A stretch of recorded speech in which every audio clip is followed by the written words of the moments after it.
Assalamualaikum warahmatullahi wabarakatuh. Halo semuanya. Kembali lagi untuk membahas soal IPA di konten materi khusus biologi.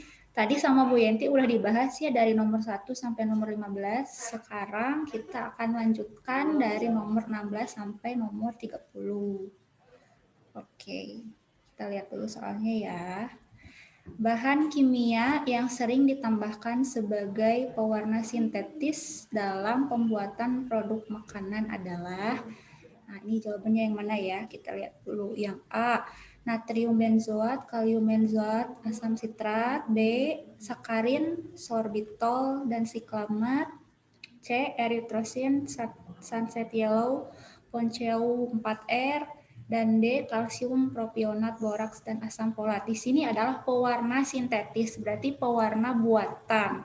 Nah, pewarna itu kan fungsinya untuk memberikan warna kepada makanan. Nah, di sini jawaban yang tepat adalah yang C, eritrosin, sunset yellow, ponceu 4R. Nah, eritrosin itu memberikan warna merah, untuk sunset yellow memberikan warna kuning, dan ponceu 4R memberikan warna merah juga nih di sini.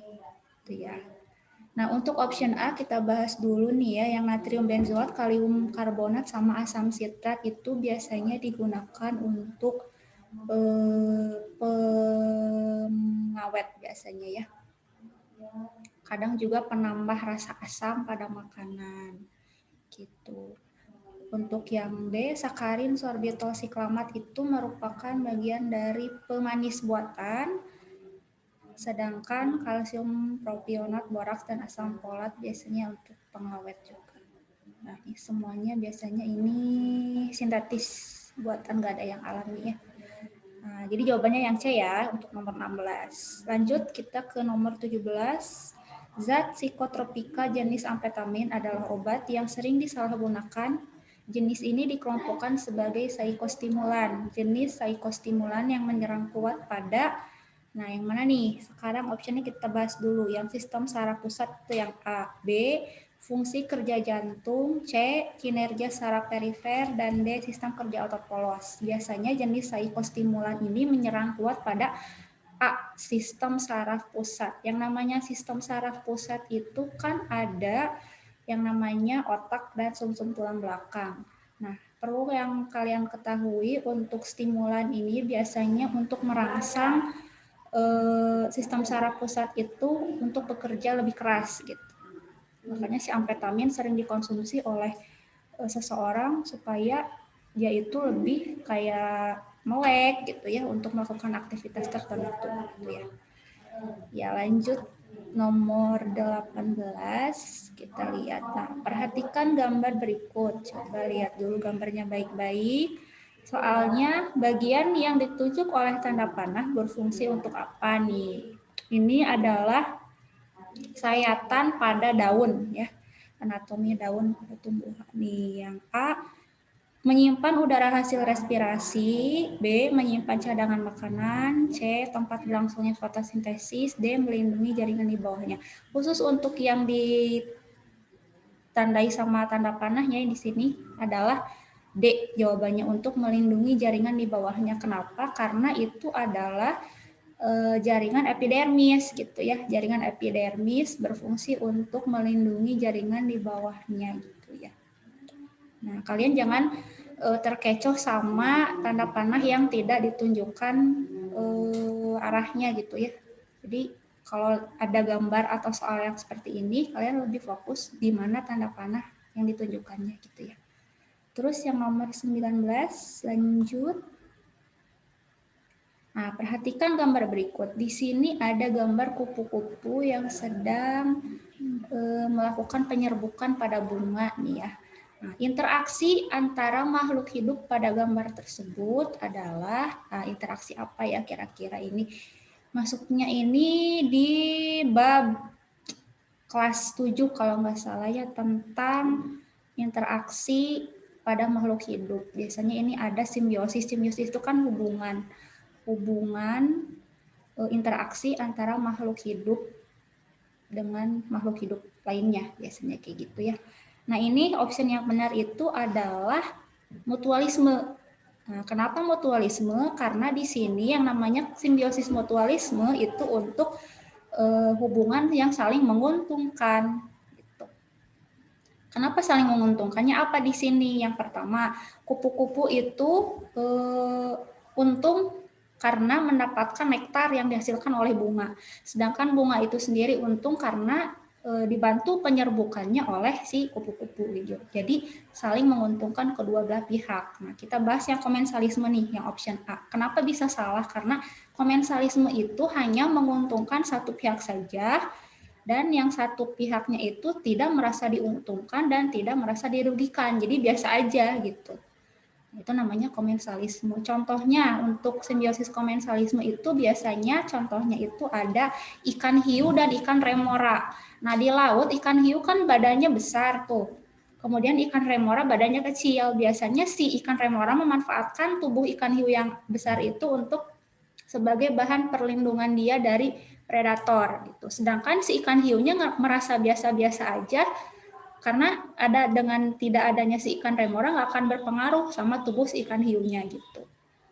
Terus yang C ada parasitisme. Nah, parasitisme itu adalah simbiosis yang menguntungkan salah satu pihak dan merugikan pihak yang lain. Nah, gitu. Contohnya ada tumbuhan inang dan benalu. Nah, kenapa merugikan satu pihak dan menguntungkan pihak yang lain? Untuk tanaman inang itu tanaman yang ditumpangi sama yang namanya benalu. Semua makanan yang terkandung di dalam tumbuhan inang itu diserap oleh benalu. Sedangkan si tumbuhan inang yang ditumpangi sama benalunya itu merasa dirugikan karena yang harusnya dia diserap oleh tubuh si pohon itu malah terserap oleh benalu. Terus yang D ada antibiosis. Nah, antibiosis ini hubungan di mana adanya satu organisme yang mengeluarkan zat antibiotik untuk menghambat pertumbuhan organisme yang lain. Gitu. Jadi antibiosis itu organisme yang membuat atau menghasilkan sebuah zat, baik itu antibiotik, untuk menghambat pertumbuhan organisme yang lain.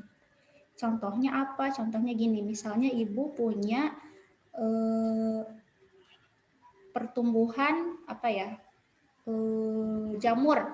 jamur penicillium. Nah, jamur penicillium ini bisa menghasilkan sebuah antibiotik zat untuk menghambat apabila ada organisme semacam bakteri yang akan ikut tumbuh bersama si jamur itu. Nah, bakterinya itu nggak bisa tumbuh, dicegah tuh sama zat yang dikeluarkan oleh si jamur penicillium itu. Itu namanya antibiosis. Lanjut lagi ke nomor 20. Nah, di sini perhatikan gambarnya ya. Di sini ada gambar otot nih. Otot apa ya? Ada otot bisep dan otot tricep. Nah, gerakan tangan dari posisi A ke posisi B adalah akibat dari kerja otot apa? Tuh, yang gambar A itu kan lagi bengkok nih posisinya. Nah, kemudian yang B itu lurus. Yang A itu otot bisep sedang berkontraksi. Ya.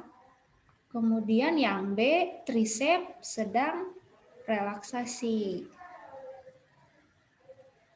Nah, berarti jawaban yang sesuai apa ya? Bisep kontraksi dan tricep relaksasi, berarti yang A. Nah, gitu. Biasanya bisep itu yang di atas, itu kan lengan atas nih. Nah, biasanya yang ini bisep. Ketika kita fleksi atau sedang membengkokkan lengan, biasanya bisep yang kontraksi. Kontraksi itu adalah aktivitas otot sedang bekerja gitu, namanya kontraksi. Kemudian kalau kita sedang meluruskan tangan, biasanya itu tricep yang relaksasi gitu. Tricep itu yang bawahnya. Lanjut lagi ke nomor 21. Oke, perhatikan gambar nefron berikut. Nah, ini ada materi sistem ekskresi ini di kelas 8 ya, kalau kalian ingat-ingat lagi. Pada bagian yang diberi tanda Y, terjadi proses apa nih? Ini merupakan proses pembentukan urin. Yang kita ketahui adalah proses pembentukan urin itu kan ada 3 tahap nih. Yang pertama ada proses filtrasi, yang kedua ada proses reabsorpsi, yang ketiga ada proses augmentasi. Nah, untuk proses filtrasi ini biasanya terjadi di glomerulus. Nah, namanya glomerulus kalau untuk filtrasi. Sedangkan untuk reabsorpsi biasanya ada di tubulus contortus proxima. Nah, itu reabsorpsi. Kemudian proses yang ketiga itu ada augmentasi, biasanya ada di tubulus contortus distal sampai tubulus contortus pengumpul. Terus ngumpul, oke. Nah, yang diberi tanda Y aja nih yang kita fokusnya ya. Berarti jawabannya nih di sini adalah filtrasi darah sehingga dihasilkan filtrat glomerulus. Itu di awal. Gitu ya. Itu untuk proses pembentukan urin. Nah, coba ingat-ingat lagi ya di sistem ekskresi. Biasanya suka keluar nih di soal-soal kayak ujian gitu. Lanjut di nomor 22.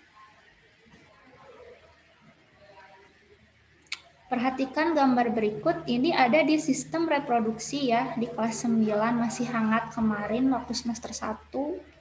Fungsi bagian yang ditunjuk dengan tanda panah adalah, nah itu apa ya kira-kira? Itu merupakan organ, nama organ di sistem reproduksi wanita yang namanya tuba falopi. Nah, atau nama lainnya itu ada oviduk.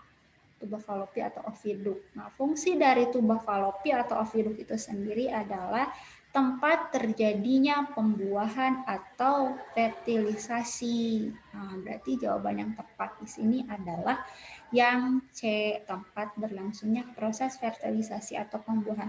Apa sih fertilisasi atau pembuahan itu?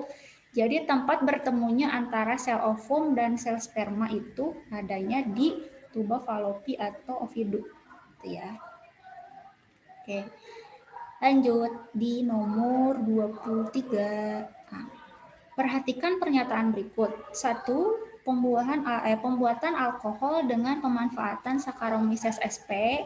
2. Pembuatan nata de coco dengan pemanfaatan Acetobacter pseudomonas. 3. Proses ekstraksi logam dengan pemanfaatan Thiobacillus ferrooxidan. 4. Pembuatan hormon pertumbuhan dengan pemanfaatan Escherichia coli. Pernyataan tersebut merupakan penerapan prinsip bioteknologi produksi yang menerapkan bioteknologi konvensional ditunjukkan oleh nomor nih. Clue-nya ada di bioteknologi konvensional. Yang kita ketahui kan yang namanya bioteknologi konvensional itu adalah bioteknologi yang hanya menggunakan mikroorganisme biasanya untuk penambahan mikroorganisme pada makanan. Nah, biasanya apa nih di sini yang sesuai dengan tadi yang Ibu katakan, pembuatan alkohol dan nata de coco. Biasanya itu. Nomor 1 dan nomor 2. Berarti jawaban yang tepat adalah A, pembuatan alkohol oleh Saccharomyces cerevisiae. 2, pembuatan nata de coco dengan pemanfaatan Acetobacter pseudomonas. Kenapa bisa dikatakan alkohol, Bu? Kenapa alkohol dikatakan sebagai bioteknologi pangan atau dalam makanan? Iya, kan kalian tahu sendiri kalau misalkan kalian pernah makan tape itu peyem ya, peyem ketan ataupun peyem sampe, peyem singkong gitu ya, kan itu mengandung yang namanya alkohol. Nah, alkohol itu dihasilkan dari penambahan ragi. Ragi itu biasanya adalah jamur Saccharomyces cerevisiae yang mengubah glukosa menjadi alkohol sehingga tercipta adanya alkohol di dalam tape tersebut gitu. Kalau nata de coco itu kan pemanfaatan Acetobacter pseudomonas nih jamurnya, tapi dari air kelapa. Nah, air kelapa itu ditambahkan Acetobacter pseudomonas sehingga terbentuk yang namanya nata de coco. Lanjut nomor 24. Perhatikan ciri-ciri makhluk hidup berikut ini. Yang pertama heterotrof, 2 biasanya hidup di tempat yang lembab, 3 tubuhnya tersusun atas benang-benang halus atau hifa, 4 pada umumnya berkembang biak dengan spora. Ciri-ciri di atas merupakan ciri kelompok makhluk hidup apa ya kira-kira. Heterotrop nih yang pertama kita bahas. Heterotrop itu adalah organisme yang tidak bisa menghasilkan makanan sendiri. Itu. Lawan dari heterotrop apa ya? Nah, lawan dari heterotrop itu adalah autotrof. Kalau autotrof, organisme yang bisa membuat makanan sendiri. Contoh dari heterotrof itu kita, gitu sebagai manusia yang pertama. Kemudian ada hewan, nah, terus ada jamur biasanya, itu heterotrof. Yang kedua, biasanya hidup di tempat lembab. Berarti hidupnya di tempat yang lembab-lembab itu tidak kering, tidak basah, tapi kayak akan air, tapi nggak basah, namanya lembab. Gitu. Terus yang ketiga, tubuhnya tersusun atas benang-benang halus atau hifa. Nih di sini udah ketahuan yang namanya tubuh tersusun atas benang-benang halus atau hifa itu ya jamur. Gitu. Kemudian berkembang biak dengan cara spora. Gitu. Berarti di sini ada kingdom yang khusus untuk penggolongan jamur yaitu kingdom fungi yang D. Nah, kalau yang A itu kingdom apa ya? Monera. Biasanya Monera itu kingdom untuk khusus bakteri. Nah, biasanya kingdom bakteri itu Monera. Kalau Plantae udah bisa ketebak ya, tumbuhan. Kalau mamalia itu bukan filum, tapi mamalia itu biasanya kelas. Nah, kita masuknya ke kelas mamalia gitu. Oke. Lanjut lagi ke nomor 25. Perhatikan skema jaring-jaring makanan di bawah ini. Berdasarkan gambar di atas, musang dalam ekosistem adalah sebagai apa? Nih, diingat-ingat lagi materi kelas 7 tentang jaring-jaring makanan dan rantai makanan. Nah, di sini. Coba kita lihat dulu ya, notice. Di bawah itu ada padi. Ya, padi. Padi itu berperan sebagai produsen. Oke, di sini kita tulis dulu produsen. Kemudian padi itu di dalam rantai makanan atau di dalam jaring-jaring makanan itu akan proses makan dan dimakan nih. Berarti padi itu akan dimakan oleh tikus. Berarti tikus berperan sebagai konsumen tingkat 1. Oke. Tikus di sini dimakan oleh elang. Berarti elang di sini berperan sebagai konsumen tingkat 2. Oke. Nah, itu kan baru satu rantai nih. Ini kan yang namanya jaring-jaring makanan berarti lebih dari satu rantai makanan. Berarti si produsen ini, si padi ini bisa dimakan lagi oleh burung. Berarti padi dimakan oleh burung, berarti burung dikatakan sebagai perannya ini adalah konsumen tingkat 1. Kemudian burung dimakan oleh musang, berarti musang berperan sebagai konsumen tingkat 2. Nah, ketika musang ini di sini musang mangsa oleh elang, berarti elang di sini berperan sebagai konsumen tingkat 3 untuk rantai makanan dari burung, musang, dan elang. Nah, ketika elang mati, nanti akan diuraikan oleh yang namanya dekomposer. Nah, dekomposer ini di sini ada gambar jamur. Nah, dekomposer ini sebagai pengetahuan buat kalian juga tidak hanya jamur, dekomposer itu bisa jamur, bisa juga bakteri gitu. Sesuai dengan soal yang dipertanyakan adalah peranan musang. Berarti musang di sini adalah konsumen tingkat 2. Jadi jawabannya adalah yang C. Oke. Ya. Nah, kalian pelajarin lagi tuh, baca-baca lagi ya untuk rantai makanan. Nah, 26. Ada soal tentang persilangan. Ini di materi kelas 9, kelas 9 itu semester 1. Ya. Seorang perempuan karier menikah dengan laki-laki buta warna. Kemungkinan persentase anak yang menderita buta warna adalah, kita gambar dulu nih ya, gambar lambang perempuan. Coba perempuan.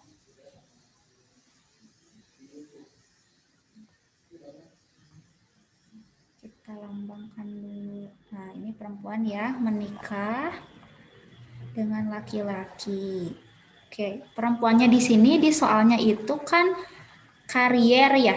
Nah, kita tulis di parental, di induknya itu kromosom perempuan kan itu XX. Kemudian kalau kromosom laki-laki itu XY, berarti X B besar, X B kecil disilangkan dengan X B kecil Y. Nah, kenapa Ibu tulis XX dan XY? Karena kromosom yang membentuk jenis kelamin perempuan itu XX, tapi kalau kromosom membentuk jenis laki-laki itu adalah XY. Kenapa di sini ada B besar, B kecil? Untuk gen pembentuk atau penyusun buta warna biasanya itu B kecil. Di sini kan yang namanya karier itu merupakan normal, tapi dia pembawa gitu, pembawa kemungkinan untuk buta warna. Makanya di sini tertaut B besar untuk yang normal, B kecil untuk yang buta warna. Berarti perempuan itu X besar, X B besar, X B kecil berarti dia karier. Ya, kita tulis lagi B normal. Kalau B kecil baru buta warna. Untuk yang laki-laki, kenapa hanya tertaut B kecil aja? Di sini kan di soalnya laki-laki buta warna. Jadi laki-laki itu nggak ada yang karier karena kromosomnya itu tertautnya hanya pada X saja, tidak bertaut pada Y, gen penyusun si buta warnanya gitu. Jadi kalau laki-laki hanya ada 2 kemungkinan, bisa buta warna, bisa normal. Kalau normal ya X B besar Y. Kalau di sini kan buta warna berarti X B kecil Y. Oke. Kita masuk ke gametnya, kita tulis G, kita pisahkan dulu ke bawah biar nggak pusing nanti ngilang-ngilanginya. X B besar, di bawahnya lagi X B kecil. Kemudian di sini ada X B kecil, kita ke bawahnya lagi Y.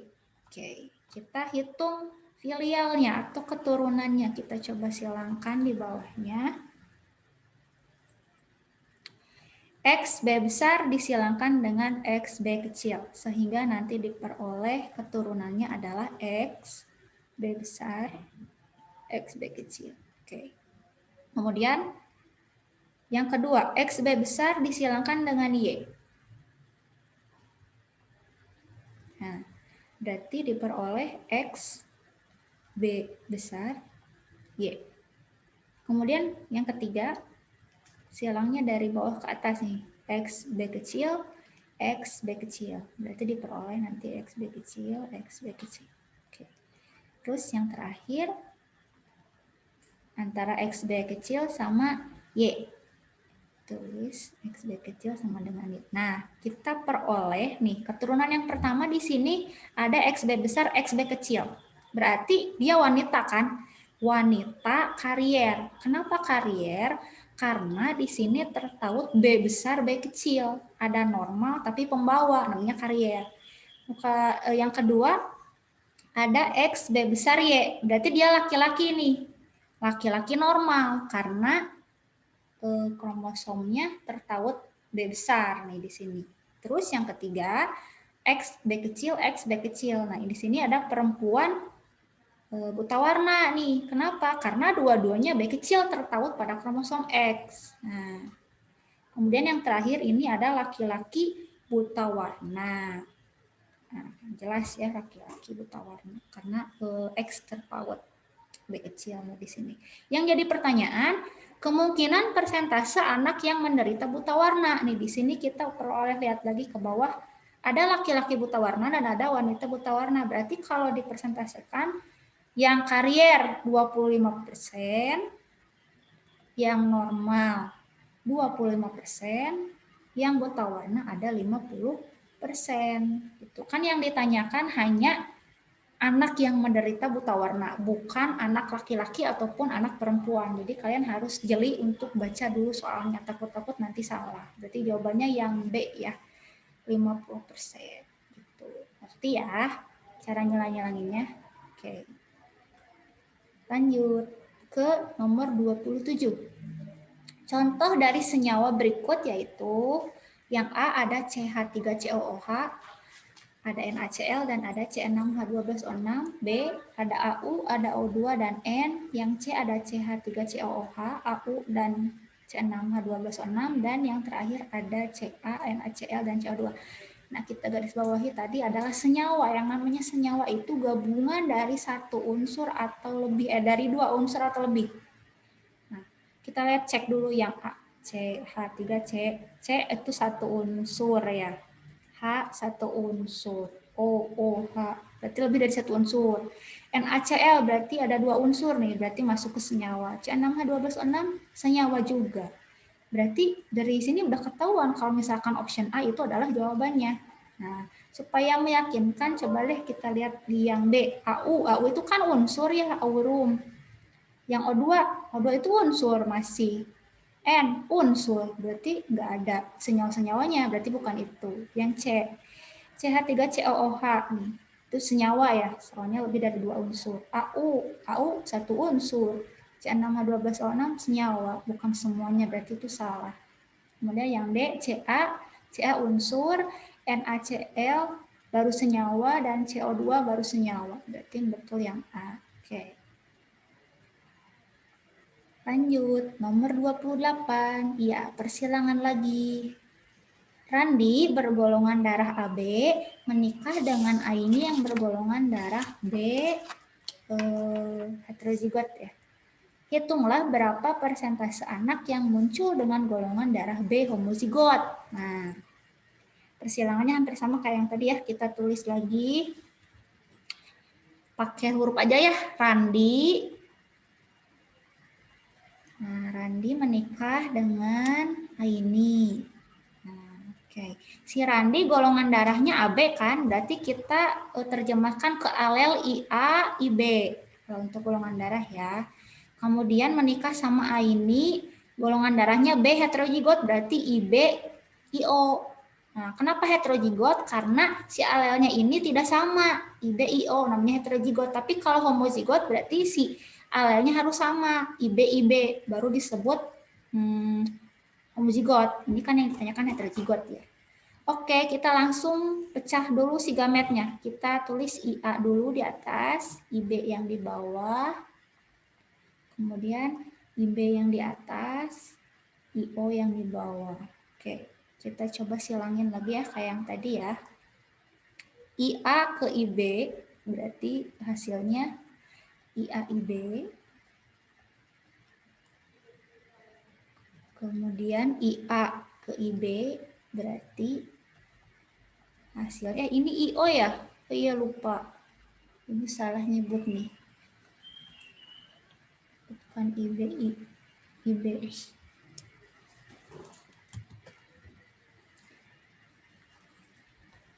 IO ya, sorry. Berarti ini ada IAIO. Nah, kemudian yang bawah IB ya. IB. Nah, yang bawah sama yang bawah ada IBIO. Oke, kita terjemahkan dulu ya.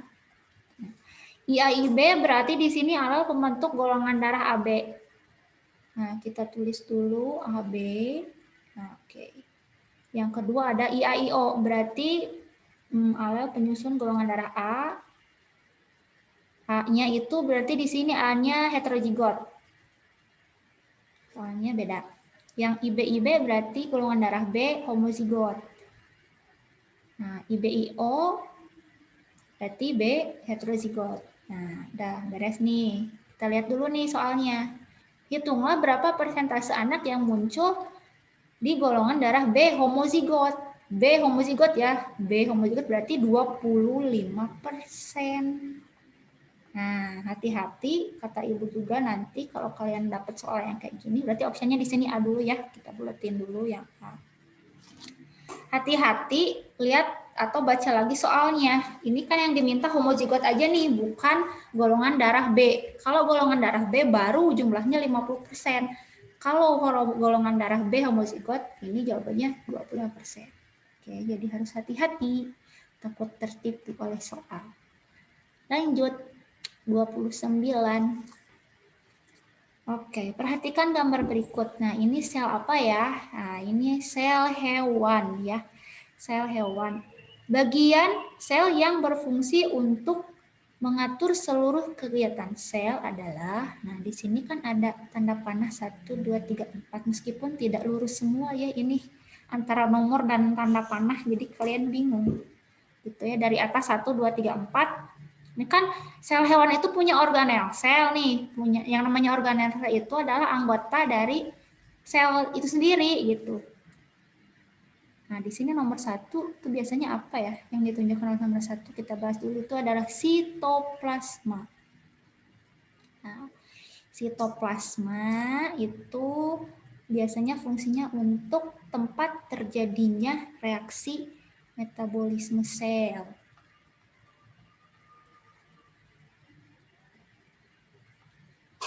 Kemudian bisa juga sebagai penyokong organel sel di dalamnya sitoplasma. Terus yang kedua itu apa ya? Karena gambarnya agak tidak jelas alias hitam putih, jadi nggak terlalu jelas. Yang di sini nomor 2 itu adalah retikulum endoplasma atau RE. Nah, RE itu berfungsi untuk tempat menempelnya ribosom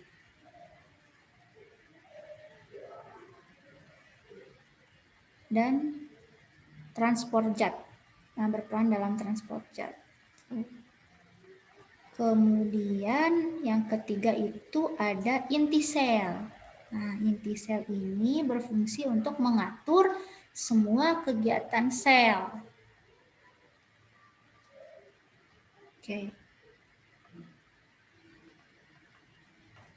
Yang keempat itu adalah badan Golgi. Nah, badan Golgi itu sendiri fungsinya untuk sekresi zat ya, pengeluaran zat sisa dari si zat. Nah, di sini yang ditanyakan bagian sel yang berfungsi untuk mengatur seluruh kegiatan sel, berarti jelas yang nomor 3 alias inti sel, berarti C jawabannya. Oke.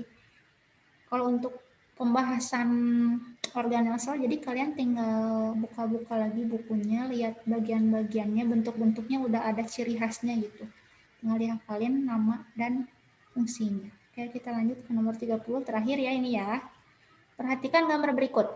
Peristiwa yang terjadi pada hewan tersebut merupakan ciri dari makhluk hidup berupa atau yaitu nih di sini ada gambar katak.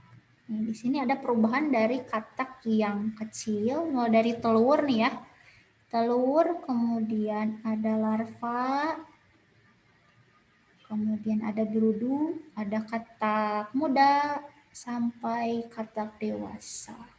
Nah, berarti berdasarkan ciri-ciri makhluk hidupnya apa ya? Tumbuh dan berkembang. Jawabannya yang D. Oke, jangan milih yang bergerak ya, Kade, hati-hati karena di sini ada perubahan wujud dari si katak dari telur sampai katak dewasa, berarti dia mengalami yang namanya tumbuh dan berkembang. Oke, sudah beres pembahasan soalnya dari nomor 16 sampai 30 bagian ibu, dan tadi sudah dibahas oleh Bu Yenti dari nomor 1 sampai 15. Semoga pembahasan soal kali ini bisa memberikan manfaat buat kalian semua, bisa jadi motivasi juga untuk kalian terus berlatih soal. Dan minggu depan kita akan melaksanakan yang namanya ujian sekolah. Semoga kalian diberikan kelancaran dalam mengerjakannya dan mendapatkan nilai atau hasil yang terbaik. Oke, Assalamualaikum warahmatullahi wabarakatuh.